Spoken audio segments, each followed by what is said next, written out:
Chapter 11. Cassie. Morph. Now. I snapped. The police car was coming fast. We do not want to have to explain a half-horse half-person. Which way should I morph? Cassie wailed. Horse or human? She reared up slightly on her hind legs. I knew what was happening. She was fighting the horse's urge to panic. Human, human, human. I said. Everybody, stand in front of her. The police car squealed to a stop, sending the gravel flying. A single policeman stepped out. I waved at him. Morning, he said. You kids, hiding something? I wanted to look over my shoulder and see what kind of shape Cassie was in. But that would have been a mistake. Hiding something? I repeated. Step aside, all of you, he ordered. We did, revealing Cassie. Fully human. The policeman looked puzzled. But then he shrugged. I breathed a huge sigh of relief. Can we help you, officer? Rachel asked in her best responsible voice. We're making some inquiries, he said, still looking at Cassie like something must be wrong with her. We're looking for some kids who were shooting off fireworks in the construction site across from the mall last night. Suddenly Marco started coughing. Something the matter with him? The policeman asked. Nope, I said. Nothing wrong with him. We want these kids, the policeman said. We want them real bad. See, it was dangerous what they did. Could have been someone hurt. So we want to find the kids. Suddenly I knew. He was one of them. The policeman was a controller. I looked at his face. It seemed normal. But inside his head was a creature from another planet, an evil, parasitic slug. Just behind those normal, human-looking eyes, something vile lurked. I don't know anything about it, I lied.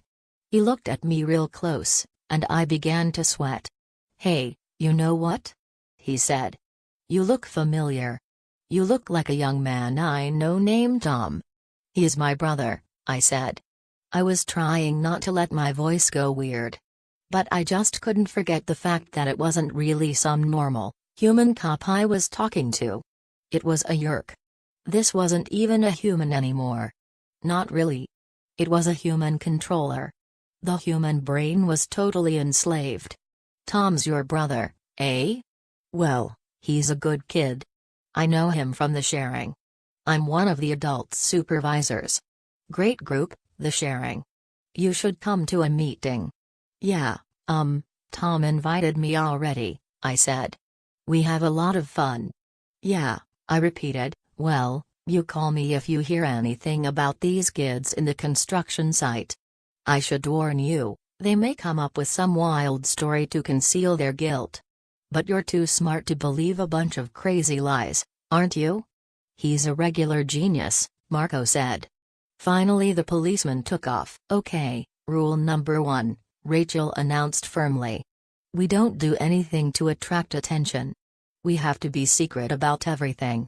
Especially morphing. Cassie looked embarrassed. Yeah, it was stupid of me. It's just, man.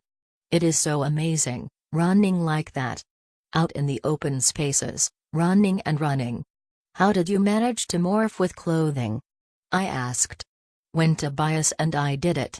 Well, let's just say it's a good thing neither of you girls was around. It took some practice, Cassie said, and it can only be tight clothing. I tried it with a coat on. It got shredded. I don't know what we'll do in the winter. That's not going to be a problem, Marco said firmly. Because there isn't going to be any more morphing.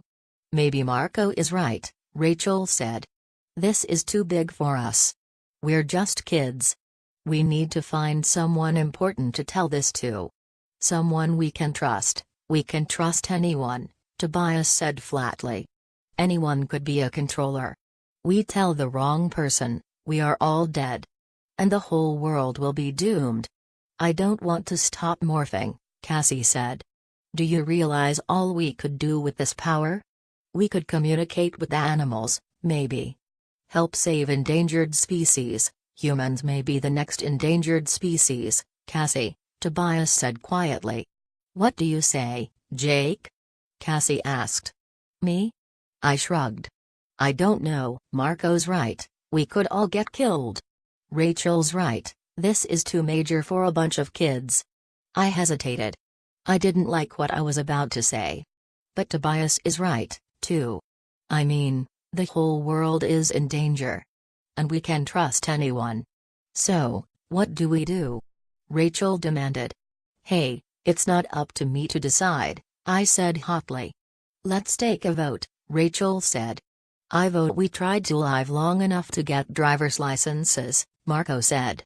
I vote we do what the Andalite said, fight, Tobias said.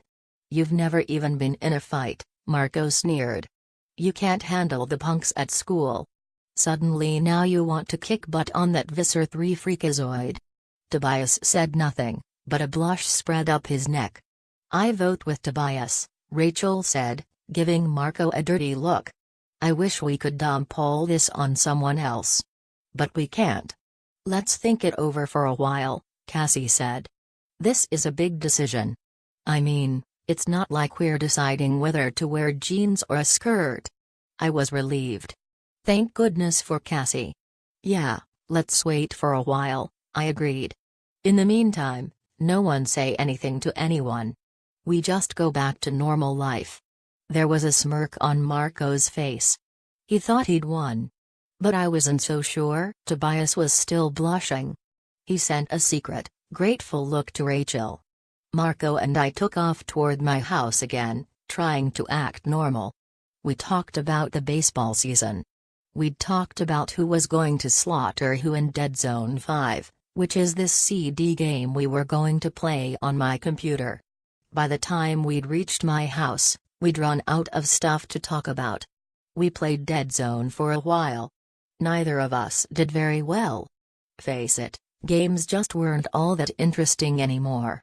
My mind was totally not there. Tom came in after a while. Hey, you guys, he said. Can I give that a try?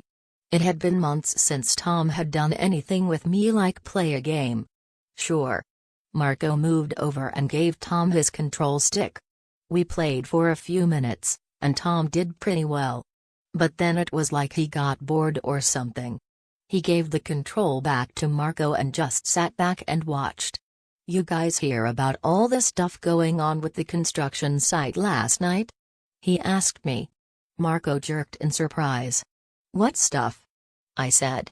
It was in the newspaper, Tom said casually. They said some kids were there shooting off fireworks. A bunch of morons who live around there decided it was flying saucers or something. He laughed. Flying saucers, right. Marco and I both laughed, too. Yeah, and it was just these kids playing with fireworks, Tom said. Huh, I said. I was trying very hard to concentrate on the game. You were out at the mall last night, weren't you? Tom asked me. Huh. Did you come back through the construction site? I shook my head. No way. Didn't see any kids hanging around there, maybe? Nope. It's not like I'd get them in trouble, Tom said. I mean, I think it's kind of cool. They're just shooting off fireworks and they get all these people terrified of flying saucers. Huh. Flying saucers, he said. He laughed again. Only complete dips believe that kind of stuff. He leaned close. You don't believe in that, do you? Aliens and spaceships and little green men from Mars? I wanted to say no, none of them had been little or green. But I just said, no way. Tom nodded and stood up. Cool. You know, Jake, I feel like we haven't been hanging around much lately. I guess not, I agreed. That's too bad, he said. He snapped his fingers like he'd just had an idea. You know, you should join the sharing. Marco, too.